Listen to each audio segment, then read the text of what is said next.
Alors, je voudrais revenir sur la question juive et la question noire.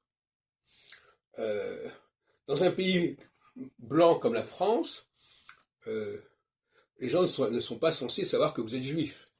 Alors qu'ils voient tout de suite que vous êtes noir. Donc déjà, il y a une facilité de circulation pour les juifs en France qui n'a rien à voir avec celle. Alors c'est ce que j'appelle. Évidemment, si vous avez crié sur tous les toits que vous étiez juif, ou s'il y a des éléments ostentatoires ou ostensibles, bon, là, effectivement, ça va se compliquer. Mais d'une manière générale, il ne faut quand même pas être omnubilé par ça. D'une manière générale, on ne remarque pas les juifs. Hein. S'ils ne veulent pas se faire remarquer, s'ils ne s'habillent pas de manière particulière, s'ils ne vont pas dans des lieux particuliers, on ne les remarque pas. Alors qu'on remarque immédiatement un noir. Donc il n'y a pas, ce sont deux poids, deux mesures. Il n'y a aucun rapport entre le fait de circuler dans la société à Paris en tant que noir ou de société à Paris, même si effectivement il y a de plus en plus de noirs, et effectivement de ce qui permet d'ailleurs l'intégration de plus en plus de noirs, puisque de toute façon on est habitué à en voir un peu plus, un peu moins, ça ne change pas grand-chose.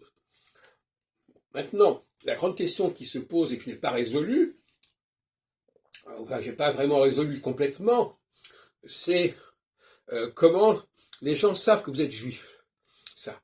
Alors, il semblerait que subconsciemment, de la même façon que les gens captent les énergies cosmiques,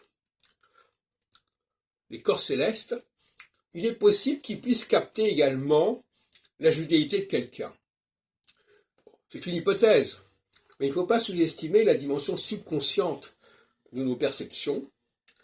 Et il y a des choses que nous percevons subconsciemment et qui ne sont pas complètement conscientes et surtout pas surconscientes. Et quand on est dans la surconscience, il faut se méfier parce que ça peut être trafiqué, ça peut être truqué.